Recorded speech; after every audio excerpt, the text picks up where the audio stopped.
Hello and welcome to Change of Covenant Academy. Hello friends, this is David L. Henderson and this is the Change of Covenant Academy. We're looking at episode 6 this morning. As I told you last time in number 5, this is probably going to be 2 or 3 parts getting into this next area of discussion, and I'm really excited about the things we're going to be talking about today. We have talked about the Abrahamic covenant, getting into the subject of the Abrahamic covenant, and we're on our way to Mount Sinai and the coming of the law. And so that's where we're headed for, and I believe in the next half hour we can probably get at least that far. Okay.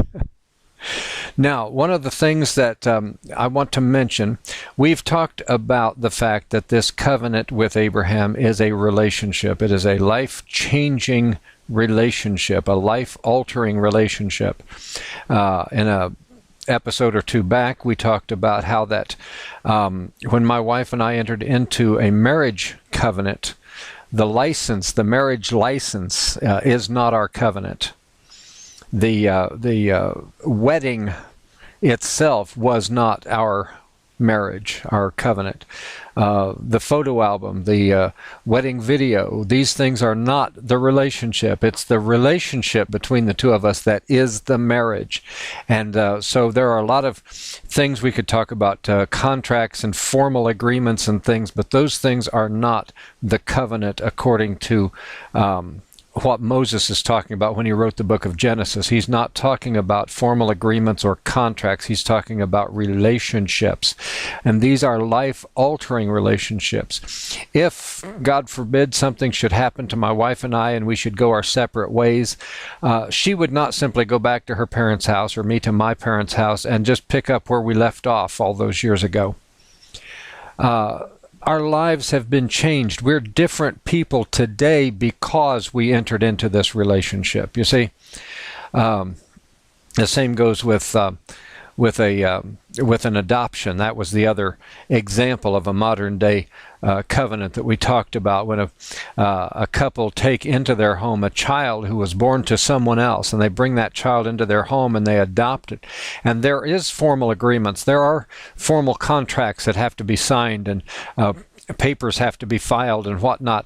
It's a pretty good process to adopt a child into your home, and that becomes a covenant relationship between the parents and that child, and it's a relationship that changes your life. It changes everybody's life involved.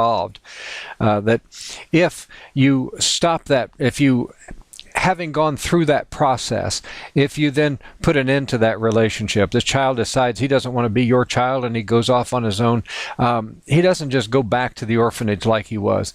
He has changed. He has changed irrevocably. That's the word I was looking for, irrevocably changed. This is a life-altering thing, these covenants that we're talking about.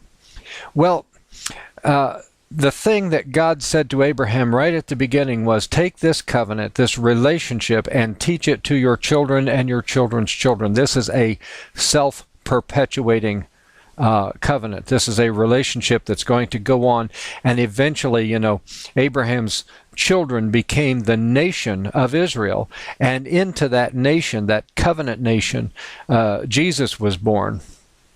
And so that was the purpose of that covenant, was to bring Jesus into the world, to make it possible for him to come into the world and to be born into a nation that was already in covenant relationship with God. And then he's to bring that covenant to a close and replace it with a new covenant with better promises, according to the book of Hebrews. And so these are the things we're talking about. Well, the covenant then, and I think I mentioned this back in episode 4 when we talked about the definition of a covenant, and that it is a relationship rather than a contract, because I was looking at the covenant there in the book of Genesis. It begins with about chapter 12, God calling Abraham. And God said, for my part, this is what I'm going to do for you. And he began to list the various blessings that he was going to put onto Abraham. And so I was looking at this. Of course, originally I was thinking of covenants in terms of contracts and formal agreements. And so I was looking to see, well, if this is what God's part of the covenant is, what is Abraham's part? I'm thinking in terms of, if you do these things, then I will do those things. And when you agree together as to what, who's going to do what, when you come to an agreement, then you sign your name on the dotted line, and that becomes a covenant contract agreement. And so I see what God's part is. He says, I'm going to bless you here and bless you there. I'm going to bless you in the city and bless you in the country, bless you in the house and bless you in the field, and all of those things. So what's Abraham's part of it? And I couldn't find it. All he said was, keep this covenant.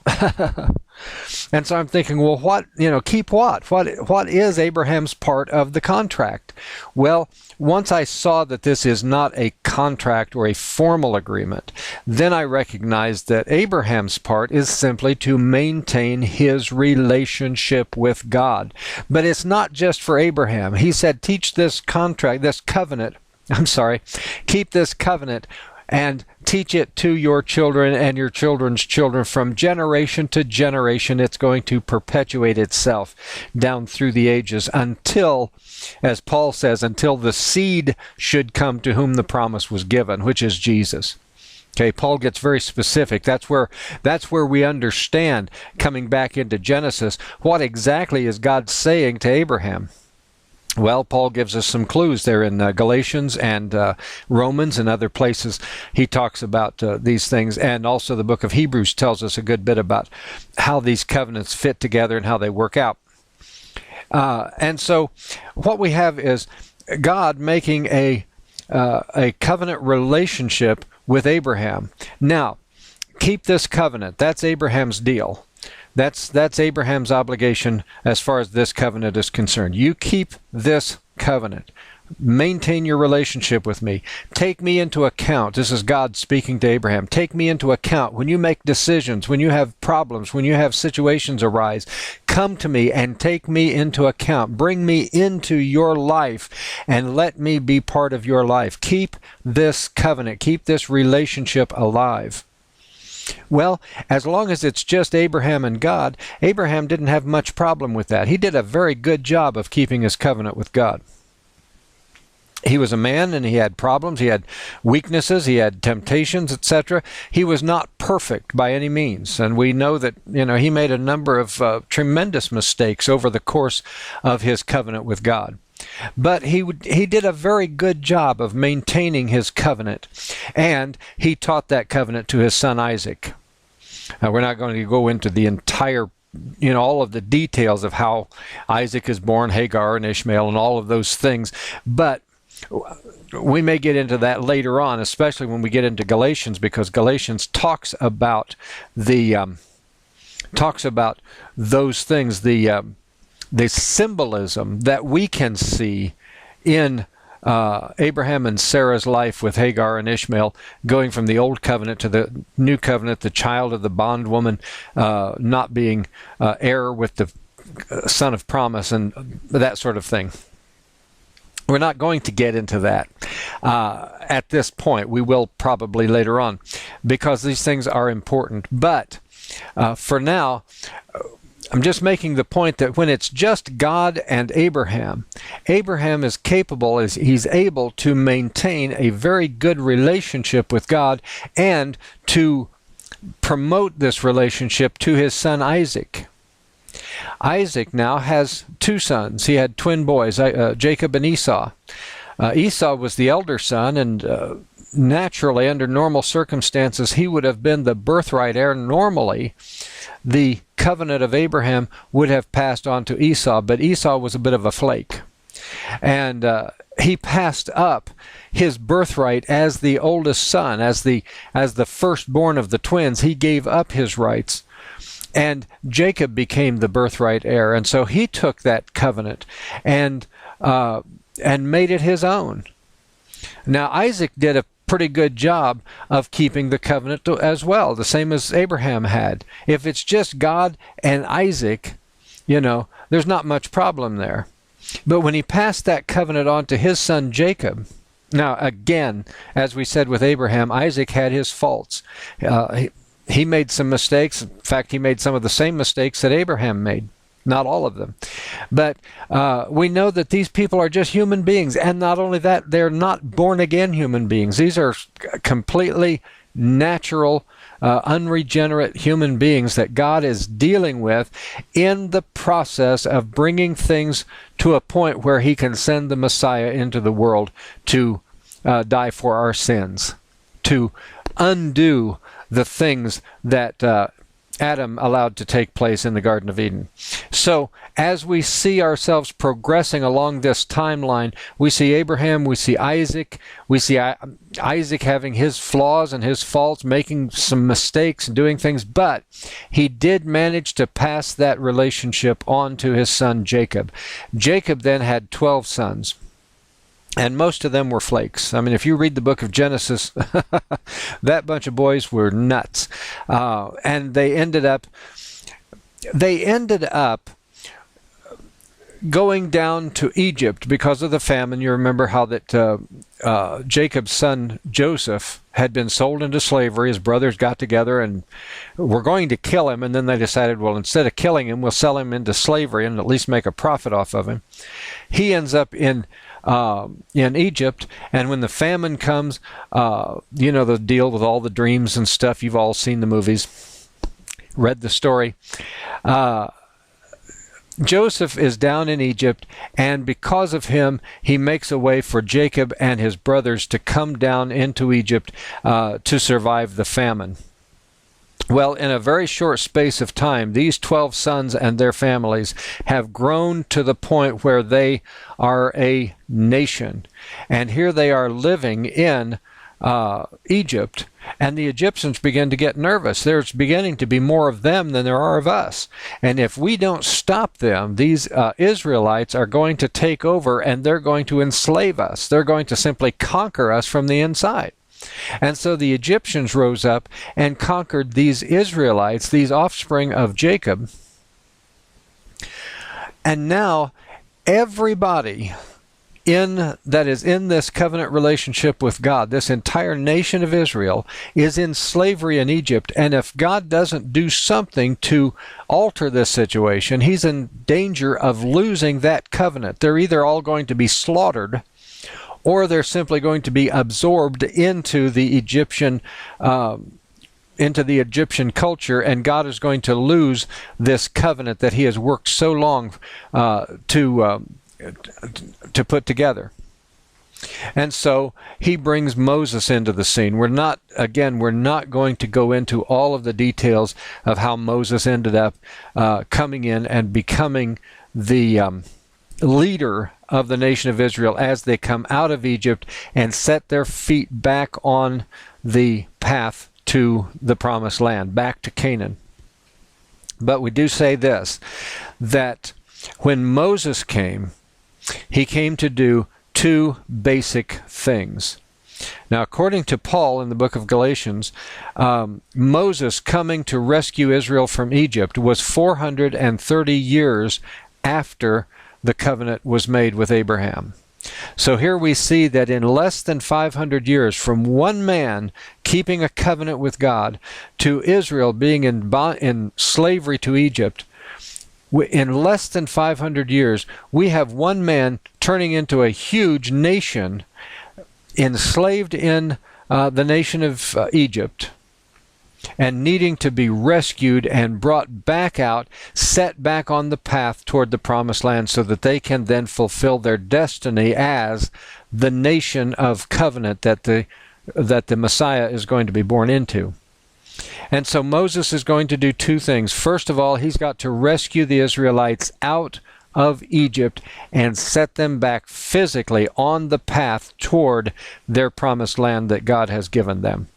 And the second thing is, in order to try to prevent the Israelites from going back into slavery, from going back into a situation where they forget about the covenant, where they are prevented from keeping their covenant with God, in order to keep them out of trouble, God has sent Moses to bring to them a set of laws, a set of rules and regulations, a list, if you will, of do's and don'ts.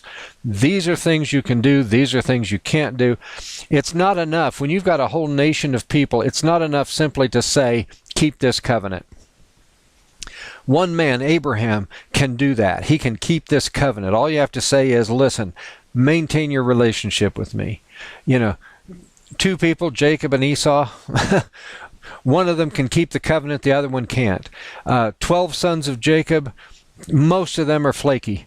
Most of them are not going to do what they're supposed to do. By the time you get into a whole nation of people, they need more than just keep this covenant. And so God says, we're going to set up a system whereby every individual knows what is expected of them and what they have to do when they violate this covenant. And so he set out a list, he set out a whole system of laws. And it's not just 10 commandments. Please don't make that mistake.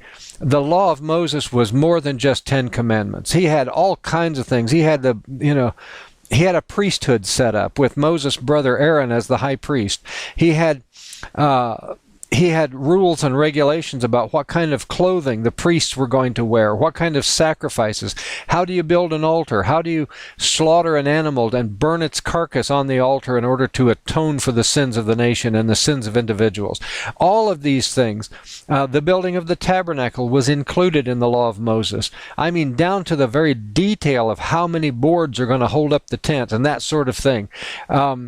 There was great detail. I mean, chapter after chapter in the book of Exodus and Leviticus, and then again in Deuteronomy when the law is read for the last time before the Israelites go into the promised land. Chapter after chapter of laws detailing every aspect of life. These are things that you can do. These are things you can't do. And if you if you come crosswise with the law, then these are the kinds of sacrifices you have to make to atone for your sin. And so it was a very detailed set of instructions that is going to allow Israel to move through the centuries until the Messiah is born without getting into too much trouble. Now, looking back on it, again, from the church age in which we live today, we can look back at the Israelites and see that they did a miserable job of maintaining the law, of keeping the covenant. They did a terrible job, and over, God had to deal with them harshly sometimes.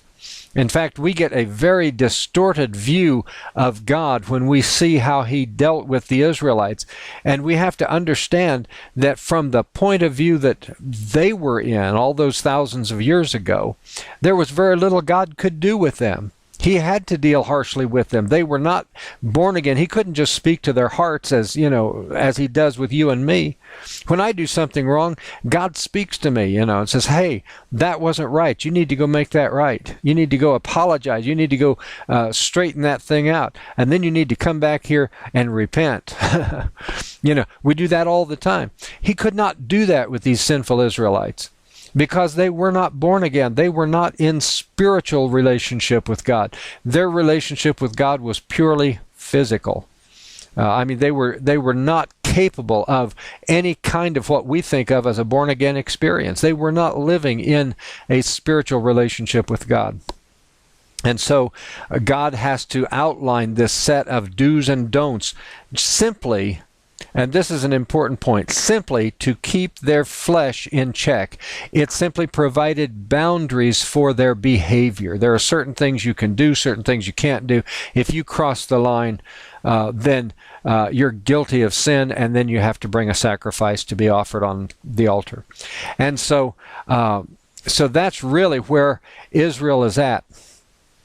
So when Moses brought the Israelites out of Egypt, brought them out, got them across the Red Sea, and of course we all know about the Pharaoh's army who's chasing them through the wilderness. When they get to the Red Sea, the Israelites cross over, the sea parts, and the Israelites get over to the other side. When Pharaoh's army comes in behind, when they get out there into the middle of the sea closes up around them and they drown. And tremendous, miraculous rescue of God for his people. The Israelites then make it on their journey into where Mount Sinai is, and it's there that God takes Moses up into the mountain and gives him the law. Now, there are some very tremendous things coming up as we approach Mount Sinai. I wanted to get this far in this episode, and we have managed to make it this far. In our next episode, this is episode 6, in number 7, we're going to be talking about some of the things that God told Moses as he was preparing to go up into the mountain to receive the law, and some of those events that took place at the time of Moses receiving the law and then coming down to give the law to the people of Israel. Those things are coming up in our next episode. I'm not going to get started now because I only have a few minutes left on this episode. What I want you to understand is this.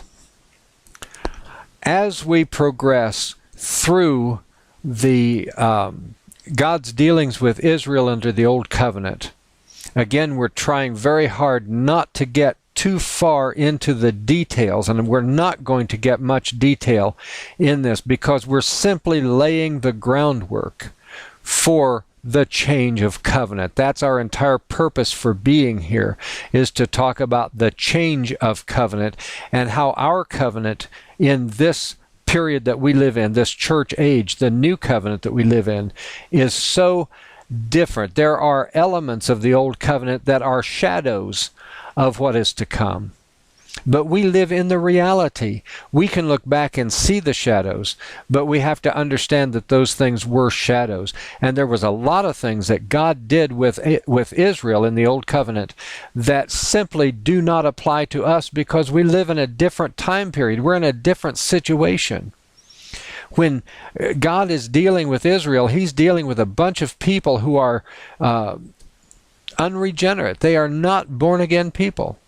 And they are under a covenant that has a system of laws that deal only with their behavior. It simply offers a boundary or a border. It offers a curb for their flesh. You know, I often say it like this. According to Jesus, when Jesus is preparing to institute the new covenant, and he takes the law piece by piece, and he begins to explain how, as Paul says later on, the letter killeth, but the Spirit giveth life. The letter of the law says, thou shalt not kill. But Jesus said the Spirit of the law says, if you hate your brother, then you're already in violation of the spirit of the law. Now see, he's talking to Old Covenant people, but he's telling them the day is coming when we're going to cross over from the letter of the law to the spirit of the law. The letter says don't kill, but I say if you hate your brother, you're already in violation of the law. So the letter of the law says don't do this, don't do this, don't do this, and do this and do this and do this. You take that list of do's and don'ts, and if you keep that, then you're pretty good according to the Old Covenant.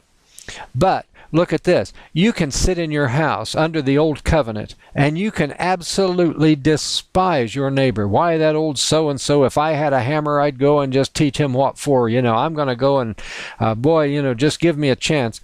But if you kill him, you see, if I go over there with the hammer and give him what for, then I'm guilty of breaking the law. The law says thou shalt not kill. Under the new covenant, the law of the new covenant is the spirit of the law. What is the spirit of the law? Love your neighbor as yourself. So, under the new covenant, if I sit here and operate in strife and anger and hatred against my neighbor, I'm already in violation of the spirit of the law, even if I don't take the hammer and go teach him what for, you know. So those are things that we're going to be coming up to in the forthcoming episodes. I'm glad that you were here with us today.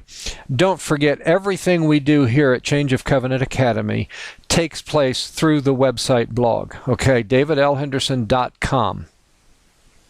I mentioned before, just a few days ago, we set up a page on the website. It's called Media. You look at the little black menu bar on the website and see the word Media. Click on that. It will take you to a page where all of these episodes are, there is a link to the videos on YouTube. The audio portion of this video is being sent to Spreaker.com, and you can access it there as an audio file. You can listen to it there. You can download it to your computer, to your iPod, or whatever, as a podcast. We set these things up just so that the video is the video, but we can take the audio portion of it and treat it just like it were say a radio broadcast or something. This nice musical opening and closing that we have. It sounds nice even if you're not looking at the picture. In fact, I think most of you probably prefer to listen to it without looking at the picture. I'm not just a pretty face, but some of you prefer just to listen. So what I'm saying is, go to the website, go to the media page, and listen to whatever episodes you may have missed. There are other videos and things there on the media page that we had put together earlier for other purposes. Those things are there. They're available for you. And as we go from episode to episode, this page is going to grow, and we're going to have more and more stuff. I have a booklet that I'm going to put on as a PDF file that you'll be able to download and have right there on your computer. We have a lot of stuff that we are planning to do in the very near future. Stay tuned. Talk us up. Also, remember that we have also just started a page on Facebook, facebook.com/Change of Covenant Academy. All one word, no spaces. Go there. It's simply a way of drawing other people who might not have heard of us, who might not know where the website is. If they come to the Facebook page, the Facebook page will direct them to the website, and that's where we do our stuff. So come to the Facebook page and like it. If you click the like button, that alerts your friends to the fact that there is something called Change of Covenant Academy. Somebody's interest is going to get piqued, and they're going to come and check it out and see what is this thing called Change of Covenant Academy. And they'll come to the website, they'll see the videos or listen to the podcast, and they will get something out of it. Somebody you know needs to hear what we're saying in these episodes. God bless you. This is David L. Henderson, Change of Covenant Academy.